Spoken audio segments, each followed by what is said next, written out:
ఘనంగా వెల్ల క్లస్టర్ మహానాడు కార్యక్రమం. సమాజమే దేవాలయం, ప్రజలే దేవుళ్ళు అనే సిద్ధాంతాన్ని నమ్మడమే కాక తెలుగు జాతి ఖ్యాతిని ప్రపంచానికి చాటిన మహానాయకుడు మాజీ ముఖ్యమంత్రి నందమూరి తారక రామారావు జన్మదినాన్ని తెలుగు జాతికి గుర్తుండిపోయే విధంగా ప్రతి ఏటా తెలుగుదేశం పార్టీ జాతీయ అధ్యక్షులు ముఖ్యమంత్రి నారా చంద్రబాబు నాయుడు ఆధ్వర్యంలో ఏర్పాటు చేసుకోవడం జరుగుతోంది. ఈసారి ప్రధాని నరేంద్ర మోడీ సూచన మేరకు ఇంధన ఖర్చు తదితర ఖర్చులు తగ్గించాలి అనే ఉద్దేశంతో 27, 28 తేదీలలో అమరావతిలో ఏర్పాటు చేసిన మహానాడును ప్రత్యక్ష ప్రసారం చేసే విధంగా డిజిటల్ మహానాడును రూపొందించడం జరిగింది. మహానాడును క్లస్టర్ వైజ్ గా ఏర్పాటు చేసి కార్యకర్తల్లో అవేర్నెస్ ను బలాన్ని పెంపొందించే దిశగా ఆలోచన చేయడమే మహానాడు ముఖ్య ఉద్దేశం.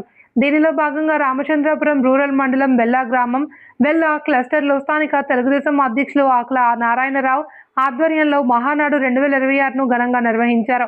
ఈ కార్యక్రమానికి ముఖ్య అతిథిగా కూటమి పార్టీ సీనియర్ నేత వాసంశెట్టి సత్యం పాల్గొన్నారు. అలాగే రేవు సీను, కొత్తపల్లి సీనుబాబు, క్లస్టర్ ఇన్ఛార్జ్ జిల్లా గోపాలకృష్ణ, తెలుగుదేశం పార్టీ అధ్యక్షులు శ్రీనివాసరావు, గెడ్డం బాబురావు, రబ్బా భూషణం, పిండి సురేష్, జాగు సత్యనారాయణ తదితర నాయకులు పాల్గొన్నారు.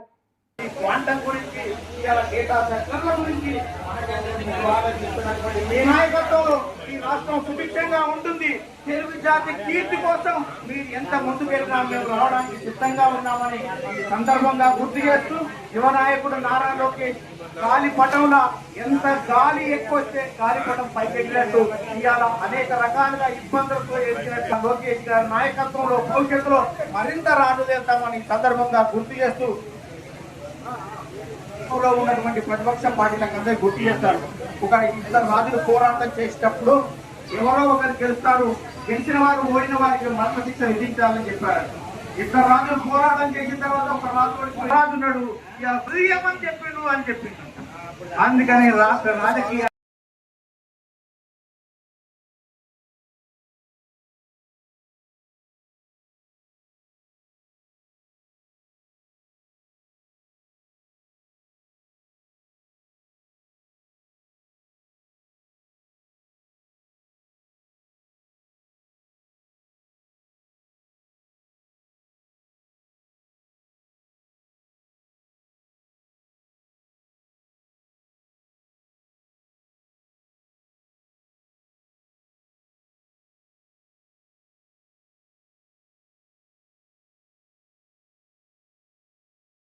మనం మాట్లాడే ప్రోగ్రాంకి నమ్మకం కార్యక్రమం కలిసి అలాగే జాతీయ అధ్యక్షులు ముఖ్యమంత్రి నారా చంద్రబాబు నాయుడు గారు రాష్ట్ర నాయకత్వంలో అలాగే సుభాష్ గారు నాయకత్వంలో జరుగుతున్న కార్యక్రమానికి తెలుగుదేశం ప్రజలు అందరూ కూడా నా హృదయపూర్వక నమస్కారాలు తెలియజేసుకుంటూ జవహర్ ఎన్టీఆర్ జవహర్ ముఖ్యమంత్రి చంద్రబాబు నాయుడు గారు రాష్ట్ర వ్యాప్తంగా జరుగుతున్న ఇవాళ రేపు కూడా ప్రతి ఒక్కరూ కూడా ఈ యొక్క కార్యక్రమాలు జరగాలని కోరుకుంటున్నాం.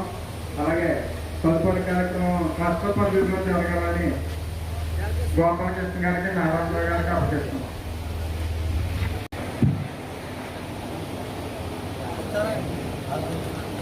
ప్రత్యేక పరిస్థితుల్లో ఈ మహానాడు ప్రతి ఒక్క ట్రస్ట్ పరిధిలో రాష్ట్రంలో ఉన్నటువంటి 1875 ట్రస్ట్ పరిధిలో జరుగుతుంది.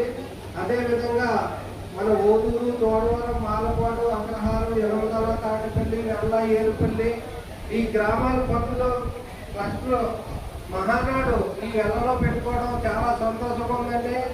ఇప్పుడు భోజనం చేయడానికి మొత్తం ఈ సభ ప్రజలే దేవుడు అనే నినాదంతో స్వర్గీయ నందమూరి తారక రామారావు గారు స్థాపించినటువంటి తెలుగుదేశం పార్టీ కుటుంబ సభ్యులుగా మనందరం కూడా ఈరోజు మహానాడు కార్యక్రమంలో పాల్పంచుకుంటున్నందుకు మరి చాలా గర్వంగా ఉందని చెప్పడానికి సంతోషిస్తున్నాను.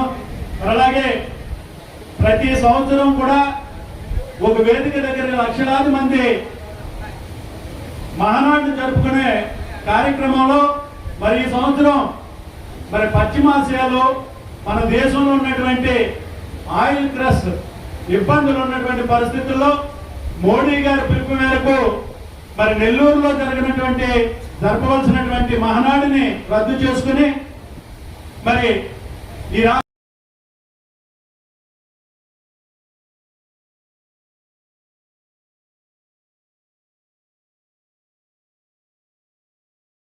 తర్వాత తెలుగువాడి ఆత్మగౌరవం ఎక్కడా లేదు. తెలుగువాడి ఆత్మగౌరవం కావాలంటే ఆత్మగౌరవాన్ని నిలబెట్టడానికి 1983లో నందమూరి తారక రామారావు గారు ఏర్పాటు చేయడం జరిగింది.